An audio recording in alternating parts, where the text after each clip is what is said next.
Oke, bersama cikgu lagi. Oke, kita sambung pula subtopik seterusnya, yaitu proses pembuatan sabun dan tindakan pencuciannya.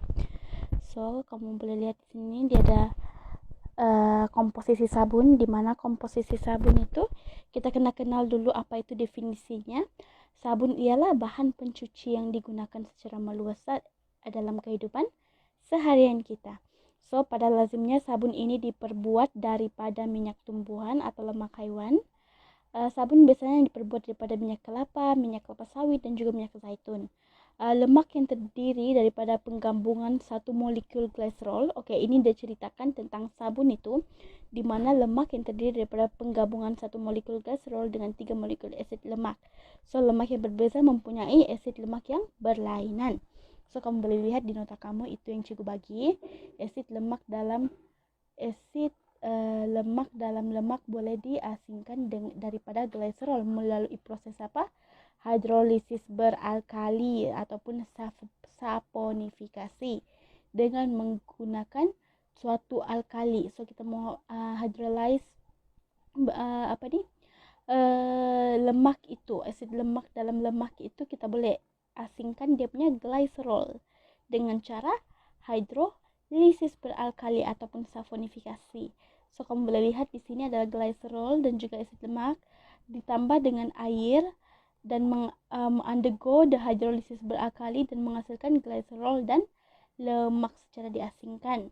So, sabun juga merupakan garam daripada asid lemak. Sabun terhasil daripada tindak balas antara lemak dengan alkali. So, di sini lemak dan alkali, glycerol plus asid lemak dan juga alkali, yaitu yang digunakan adalah natrium hidroksida, NaOH, and then they undergo the saponifikasi, proses saponifikasi, dan juga menghasilkan garam asid lemak, yaitu dikenali sebagai sabun dan juga glycerol. Oke, ini adalah cara pembuatan sabun ini. Kamu kena ingat dia punya tindak balas, ingat sampai bila-bila. And then di sini adalah proses pembuatan sabun, di mana dalam pembuatan sabun minyak sayuran seperti minyak kelapa sawit itu akan dipanaskan dengan larutan alkali pekat. Oke. So, proses pembuatan sabun ini disebut sebagai saponifikasi lah, hidrosis beralkali macam tadi itu. So, alkalinya yang digunakan adalah NaOH, natrium hidroksida. So, digunakan sebagai pangkin dalam penguraian lemak kepada glycerol dan juga asid lemak. So, alkali juga bertindak balas dengan minyak sayuran dan menguraikannya kepada glycerol dan asid lemak juga pun boleh. Oke, bila asid lemak yang digunakan dari bertindak balas dengan minyak sayuran ini pun boleh menghasilkan sabun. Oke, so kemudian garam biasa ditambahkan ke dalam campuran dan dididihkan. Tindakan ini akan mengurangkan keterlarutan sabun di dalam air dan sabun akan termendak. So, glycerol merupakan hasil sampingan dalam proses pembuatan sabun. Glycerol juga mempunyai banyak kegunaan lah. Alright. And then contoh asid lemak yang terhasil adalah asid palmitik dan juga asid oleik. Alright, boleh faham? So, kita boleh nampak sini ada salah satu aktiviti di mana dia how to mengkaji proses pembuatan sabun. Kamu boleh lihat di mana dia punya sabun itu terhasil. Hipotesis dia di sini adalah sabun boleh dihasilkan daripada tindak balas minyak dengan larutan NaOH. Boleh dihasilkan sabun. So, you kena ada bikar, rot kaca, corong turas, kertas turas, kaki retot dengan pengapit, penunuh bansen, kasa dawai dan juga tungku kaki 3. So, bahan-bahan dia minyak kelapa sawit, larutan natrium hidroksida dan juga garam biasa. So, kita boleh menggunakan dasar bahan ini untuk menghasilkan sabun. So, macam mana prosedur dia? Kita akan minyak kelapa sawit ini akan dicampurkan dengan larut 50 cm3 larutan natrium hidroksida pekat. Oke, so awas larutan natrium hidroksida pekat ini bersifat mengkakis.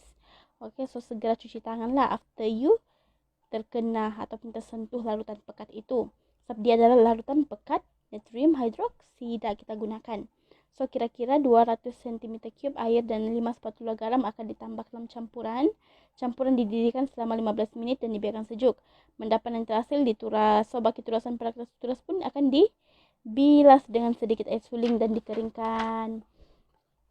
So, lepas tu kamu boleh lihat di sini dicampur ini minyak kelapa sawit, natrium hidroksida pekat, dicampurkan, lepas itu dipanaskan, and then dipanaskan lagi ini, lepas itu ditambahkan dengan sedikit garam dan digaul-gaulkan dan dituraskan. Oke, so baki turasan ini akan terhasil dengan diuji dengan menggoncangkan sedikit baki turasan yang dicampurkan dengan air di dalam sebuah tabung uji, and then menyentuh baki turasan dengan jari yang basah pun boleh. So pemerhatian, endapan akan terbentuk dan juga terapung di permukaan larutan. Banyak buih terbentuk apabila sedikit baki turasan terbentuk. Baki turasan bersifat licin apabila disentuh dengan jari yang basah lah. Oke, so minyak kelapa sawit pun kamu boleh baca dia punya perbincangan di sini. Minyak kelapa sawit pun mengurai kepada komponen asid lemak dan kolesterol. Itu adalah penguraian dia. So minyak kelapa sawit, natrium hidroksida pekat, dia punya tindak balas adalah menghasilkan sabun, yaitu mendapan, itu dikenali sebagai sabun. Mendapan sisa baki daripada turasan itu dikenali sebagai sabun. Oke, and then juga menghasilkan glycerol. So garam biasa ditambah untuk mengurangkan keterlalutan sabun dalam air dan juga mendapatkan sabun. Sabun bersifat licin dan menghasilkan banyak buih apabila ia digoncang dengan air. Itulah sifat sabun. So sabun pun menghasilkan penurasan, dihasilkan menerusi proses saponifikasi dengan minyak kelapa sawit. So hipotesis pun diterimalah yang tadi itu. So kita pergi pula kepada ciri-ciri molekul sabun. Oke.